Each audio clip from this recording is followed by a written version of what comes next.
1952 में अमेरिका के theatres arts magazine ने जब मधुबाला को फीचर किया था तो उन्होंने टाइटल रखा था the biggest star in the world. उनकी खूबसूरती और कामयाबी के चर्चे उस वक्त इंटरनेशनल लेवल पे हो रहा था, तब जब इंटरनेट और सोशल मीडिया जैसी चीजें एग्जिस्ट ही नहीं करती थी और मधुबाला को लिटरली हॉलीवुड से ऑफर आया था जिसे मधुबाला ने रिजेक्ट कर दिया। उनकी सक्सेस, उनकी ब्यूटी, उनके स्टार पावर के चलते उन्हें द इंडियन मैरिलिन मोनरो भी कहा जाने लगा। वो इंडिया की हाईएस्ट पेड एक्ट्रेस थी और फिल्म मुगले आजम में उन्हें काम करने के लिए 1 लाख रुपए की फीस मिली थी, जिसके बारे में हमने इस वीडियो में बात किया है और ये वीडियो तुम जाके जरूर देखना। गाड़ी में मुझे कैसे पहचान सकते हैं? क्योंकि तुम खूबसूरत हो और खूबसूरत चेहरे का छिपाना बड़ा मुश्किल होता है। इंडिया की सबसे महंगी फिल्म में मधुबाला ने लीड का रोल प्ले किया था। इंडिया की फर्स्ट हॉरर फिल्म में मधुबाला लीड पे थी। कहा यह जाता है कि मधुबाला जब भी सेट पे प्रेजेंट रहती थी तो सिर्फ उनके स्माइल के चलते पूरे सेट का माहौल पॉजिटिव रहता था। उनका स्माइल और उनका चार्म इतना कंटेजियस था कि हर किसी का दिन बन जाता था। उनकी खूबसूरती इतनी यूनिक थी कि फिल्म रेल का डिब्बा शूट करते वक्त शम्मी कपूर उन्हें देखते ही रह गए और वो इतने नर्वस हो गए कि वो अपने डायलॉग्स तक भूल गए। मधुबाला ने अपने करियर में 73 फिल्मों में काम किया है और उन्होंने ये चीज प्रूव किया था कि उनकी टैलेंट उनकी सुंदरता से भी काफी ज्यादा आगे है। और फिल्म्स जैसे कि नीलकमल, महल, चलती का नाम, गाड़ी, हाफ टिकट, अमर प्रेम, वो उनकी एक्टिंग रेंज का एक सबसे बड़ा प्रूफ है। और साथ में उन्होंने जो अपनी एक्टिंग रेंज को फिल्मों में दर्शाया उसके चलते वो लोगों के दिलों में राज करने लगी। और मुगले आजम में उनके अनारकली का रोल कौन ही भूल सकता है, जो हमेशा के लिए आइकॉनिक बन गया। अनीस फरिश्ता नहीं, इंसान है। मुगले आजम में जो कॉस्ट्यूम उन्होंने पहना था वो उनके कैरेक्टर पे ही नाम रख दिया गया, अनारकली। उस जमाने के गाने जैसे कि प्यार किया तो डरना क्या, अच्छा जी मैं हारी, आएगा आने वाला, एक लड़की भीगी भागी, जो कि आज भी उतने ही इंटरेस्ट से सुना जाता है और ये मोस्टली मधुबाला जी पर फिल्माए गए थे। सोचिए मधुबाला का इन्फ्लुएंस ऐसा था इंडस्ट्री पे कि आज भी मधुबाला उतनी ही पॉपुलर है जितनी वो अपने प्राइम पे थी। और आज भी मधुबाला शब्द को लोग खूबसूरती के साथ जोड़ते हैं। सारी दुनिया मधुबाला से प्यार करती थी और ये इत्तेफाक की बात है कि वो पैदा भी उसी दिन हुई थी जिस दिन सारी दुनिया प्यार को सेलिब्रेट करती है, वैलेंटाइंस डे। मगर ओम शांति ओम फिल्म में एक डायलॉग है, कभी कभी पूरी दुनिया का प्यार कम पड़ जाता है। ये लाइन मधुबाला की जिंदगी से कितना मेल खाता है इसके बारे में सिर्फ और सिर्फ मधुबाला जानती थी। सारी दुनिया मधुबाला में फिदा तो थी पर बहुत ही कम लोग मुमताज जहान दहलवी के स्ट्रगल्स के बारे में जानते थे। I'm so sorry. ज्यादा देर तो नहीं हो गई मुझे। मधुबाला का जन्म 14 फरवरी 1933 दिल्ली में हुआ था। उनका बचपन का नाम था मुमताज जहान दहलवी, जहां उनके माँ बाप अताउल्ला खान और आयशा बेगम के 11 बच्चे हुए थे और मुमताज उसमें से 5वें नंबर पे पैदा हुई थी। मगर बचपन में ही मुमताज ने अपने 4 भाई बहन को खो दिया था। मुमताज को बचपन से ही एक्टिंग और सिंगिंग का बहुत बड़ा शौक था, पर उनकी फैमिली बहुत ज्यादा ही कंजर्वेटिव थी और ये बात अताउल्ला खान को बिल्कुल भी पसंद नहीं था। मगर एक दिन ऐसा आया जब अताउल्ला खान की जॉब चली गई और पूरा का पूरा परिवार फाइनेंशियली स्ट्रगल करने लगा। हालात इतने बुरे हो गए थे कि एक वक्त का खाना भी नसीब नहीं हो रहा था। तब अताउल्ला खान ने अपने कंजर्वेटिव नेचर को साइड रखते हुए छोटी सी मुमताज को ऑल इंडिया रेडियो में एक जॉब दिलवाया, जहाँ पे छोटी सी मुमताज का काम था गाना गाने का। और बचपन से ही छोटी सी मुमताज अपने परिवार को फाइनेंशियली संभालने लगी। जब मुमताज ऑल इंडिया रेडियो में काम कर रही थी तो बॉम्बे टॉकीज के जनरल मैनेजर राय बहादुर चुन्नीलाल ने उन्हें नोटिस किया और उन्हें बॉम्बे टॉकीज की हेड देविका रानी से मिलवाया। देविका रानी मुमताज से ऐसी इंप्रेस हुई कि उन्होंने 1942 की फिल्म बसंत में मुमताज को एक रोल ऑफर किया, जहां उनकी सैलरी थी 150 रुपए। और वेल छोटी सी मुमताज को फैमिली के सर्वाइवल के लिए फिल्मों में आना पड़ा। बसंत फिल्म एक हिट थी और ये चीज देख अताउल्ला खान ने पूरी फैमिली को दिल्ली से बॉम्बे शिफ्ट करवा दिया, क्योंकि उन्हें लगा कि छोटी सी मुमताज को बॉम्बे में ज्यादा बेटर ऑफर्स मिल पाएंगे। और वो मुमताज को लेके एक स्टूडियो से दूसरे स्टूडियो हर दिन घूमते रहते थे सिर्फ काम की तलाश में। और फाइनली रंजीत स्टूडियोज ने छोटी सी मुमताज को 5 फिल्मों में साइन किया, महज 300 रुपए सैलरी पे। और उन्हें इन सारी फिल्मों में बेबी मुमताज के नाम से क्रेडिट मिला और बस मुमताज का सारा बचपन फिल्मों में चला गया। शुक्र है परमात्मा का। देखो देखो बिटिया, मेरी बिटिया। और बस फिर अताउल्ला खान मुमताज के मैनेजर बने और वो हमेशा सेट पे मौजूद रहते थे और मुमताज के मधुबाला बनने तक की जर्नी में वही डिसाइड करते थे कि मधुबाला कौन सी फिल्में करेंगी। वो मधुबाला को कहीं पे भी बाहर जाने नहीं देते थे। इनफैक्ट मधुबाला किससे दोस्ती करेगी वो खुद अताउल्ला खान डिसाइड करते थे। और मुगल आजम वाले सेट के इंसिडेंट के बारे में हमने इस वीडियो में बात किया है। इस फिल्म को शूट करते वक्त एक और इशू आया, वो था इस फिल्म का रोमांटिक सीन शूट करना, जहाँ पे मधुबाला उस सीन को ढंग से पुल ऑफ नहीं कर पा रही थी। इसका रीजन था सेट पे मौजूद उनके फादर। मधुबाला के फादर हमेशा उनके साथ शूट के टाइम सेट पे रहते थे और मधुबाला ये सीन करने में काफी अनकंफर्टेबल थी। अताउल्ला खान को फर्क नहीं पड़ता था कि फिल्म कैसी है, अगर पैसे अच्छे मिल रहे तो मधुबाला को फिल्म में साइन करवा देते थे। पर मधुबाला कोई कंप्लेन नहीं करती थी। इनफैक्ट वो काम पे काम करी जा रही थी और वो बहुत ज्यादा पंचुअल और बहुत ज्यादा सिंसियर थी अपने काम को लेके। इनफैक्ट अपनी फैमिली को फाइनेंशियली सिक्योर करने के लिए उन्होंने 24 फिल्म में साइन कर ली थी। मधुबाला के फादर ने कभी भी मधुबाला को स्कूल नहीं भेजा और उन्होंने जो भी सीखा वो घर पे ही रह के सीखा। और जब मधुबाला को फेम मिलने लगा तो उनके फादर अताउल्ला खान ने घर पे ही एक इंग्लिश टीचर मंगवा के मधुबाला को इंग्लिश सिखाया। ये चीज साफ थी कि अताउल्ला खान का कंट्रोल था मधुबाला की लाइफ पे और ये चीज उनके लव लाइफ पे भी बहुत बुरी तरह से रिफ्लेक्ट हुआ। अगर इससे मन्नू को खुशी होगी तो मैं उससे कभी नहीं पूछूंगी। मुमताज जब दिल्ली में थी तो उनका एक दोस्त था लतीफ। कहा यह जाता है कि मुमताज और लतीफ के बीच प्यार था और जब मुमताज दिल्ली छोड़ के बॉम्बे जा रही थी तो मुमताज ने लतीफ को एक लाल रंग का गुलाब दिया था as a symbol of affection. Latif आगे जाके एक IAS ऑफिसर बने। बॉम्बे में उन्हें फेम तो मिला और साथ में मिला उन्हें अपना पहला प्यार। मैं जहन नहीं, हकीकत। कहा यह जाता है कि 1949 की फिल्म महल के वक्त मधुबाला और राइटर एंड डायरेक्टर कमाल अमरोही के बीच अफेयर शुरू हो गया था।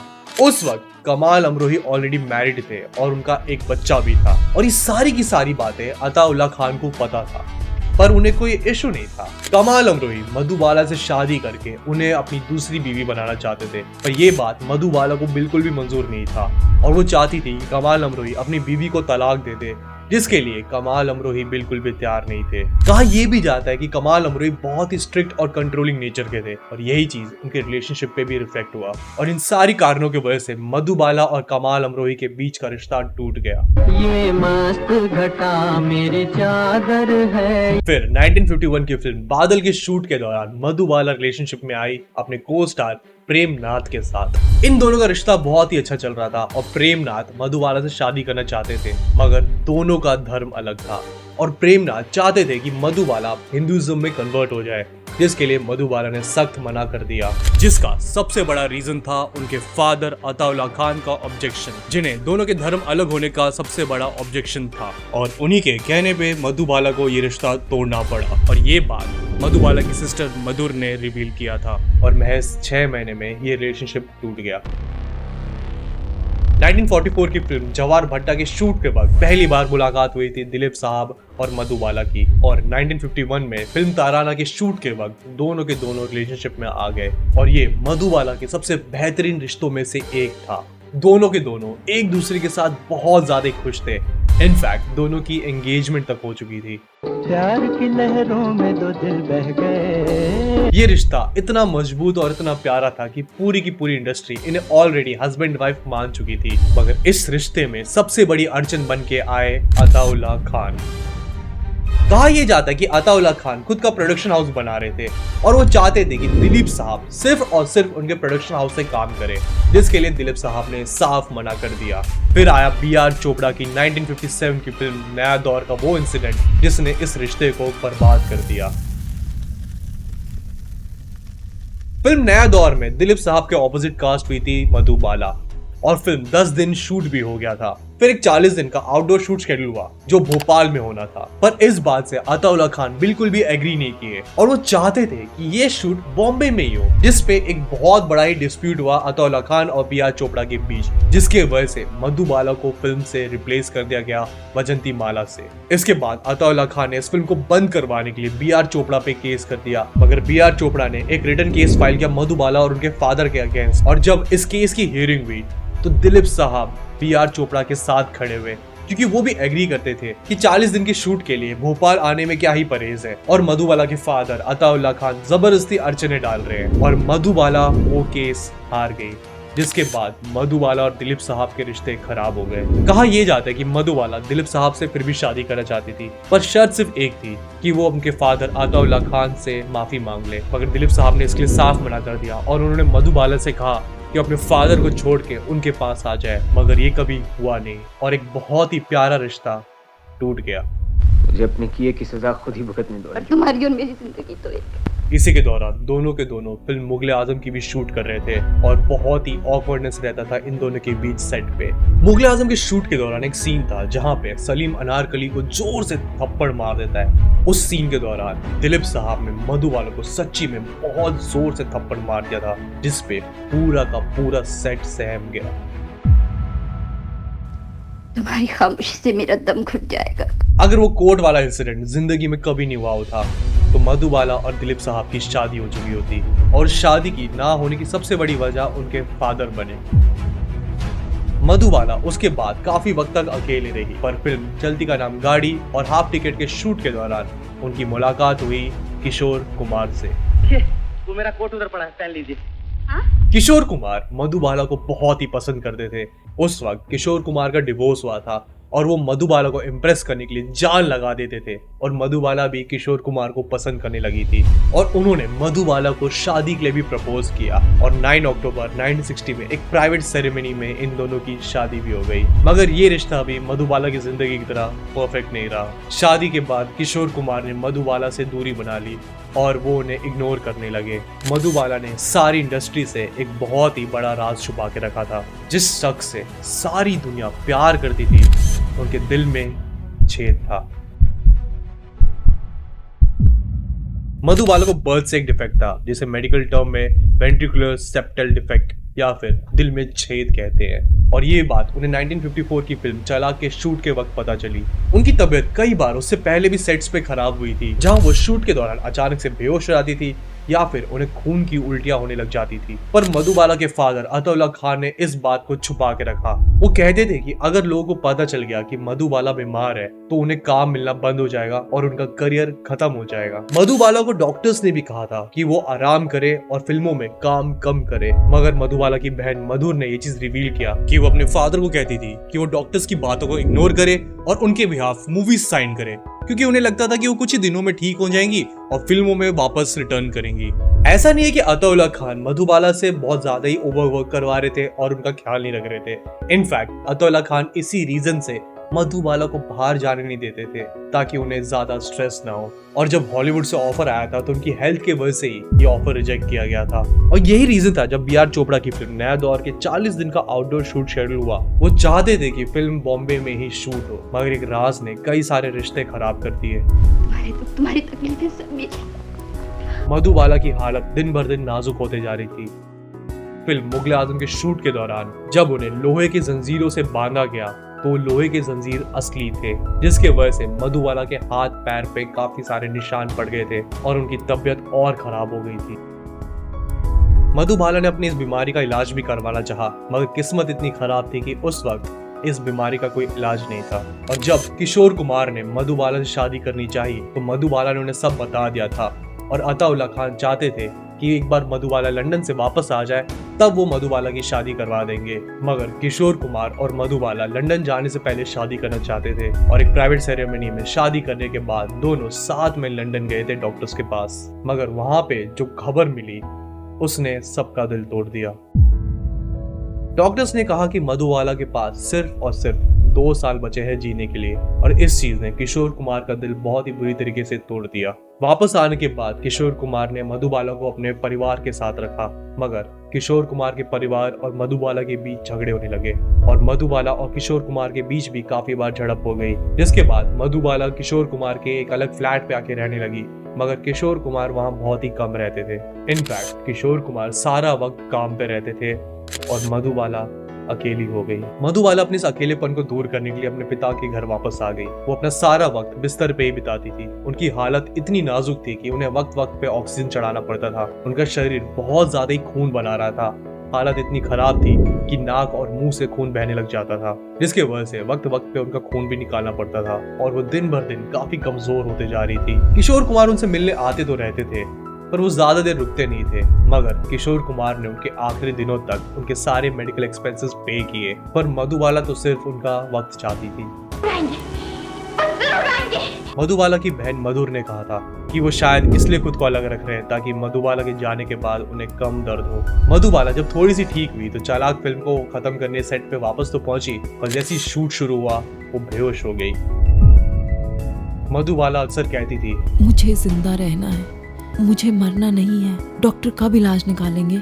वो जीना चाहती थी। इस बीमारी के हालात के वक्त दिलीप साहब भी उनसे मिलने आए थे। दिलीप साहब की उस वक्त शादी हो चुकी थी सायरा बन्नो से, और मधुबाला ने कहा था, उनकी किस्मत में वो थी, मैं नहीं, पर उनकी शादी एक खूबसूरत लड़की से हुई और मैं उनके लिए खुश हूँ। मगर मधुबाला अकेली थी। और फिर 23 फेब 1969 का वो वक्त आया जब मधुबाला ने आखिरी सांस ली।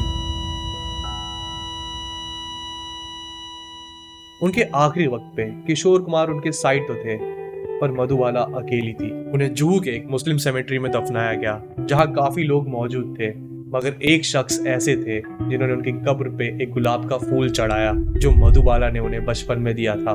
वो थे लतीफ। और हर साल 23 फेब को लतीफ मधुबाला की कब्र पे आते थे और मधुबाला के लिए एक गुलाब का फूल छोड़ जाते थे। इट्स सैड कि जिस इंसान को दुनिया भर का प्यार मिला वो अकेली थी। वो जीना चाहती थी, पर किस्मत को कुछ और ही मंजूर था। जिस बीमारी ने उनकी जान ली, उस बीमारी का इलाज महज 7 साल बाद लोगों के लिए अवेलेबल हो गया। 36 साल की उम्र में दुनिया ने एक बहुत ही खूबसूरत शख्स को खो दिया। उन्हें इंडियन मैरिलन मोनरो भी कहा जाता था, मगर सैडली मैरिलन मोनरो भी 36 साल की उम्र में चल बसी थी और उनकी जिंदगी भी एक ट्रेजेडी थी। मधुबाला दर्द में थी, पर वो फिर भी लोगों को खुश रखती थी, चाहे कितनी भी तकलीफ हो। उनके चेहरे पे हमेशा एक मुस्कान रहता था। अब मैं किसी की निगाहों का सामना नहीं कर सकती, मुझे इस हुजरे में बंद रहने दो। ये दुनिया उन्हें उनके फिल्मों के कंट्रीब्यूशन के लिए हमेशा याद रखेगा, और ऐसे खूबसूरत शख्स को ये दुनिया कभी नहीं भूलेगी। तो ये थी the heart breaking story of Madhubala. अगर तुम्हें ये वीडियो पसंद आई तो मुझे कमेंट सेक्शन में जरूर बताना, और अगर तुम चैनल पे नए हो तो चैनल को लाइक करना बिल्कुल भूलना। साथ में वो जो बेल आइकन दिख रहा है उसको दबाना बिल्कुल भूलना। तुम हमें हमारे सोशल हैंडल्स पे भी फॉलो कर सकते हो। ये हमारे सोशल हैंडल्स। हम मिलते हैं अगले वीडियो में, तब तक के लिए ओके बाय।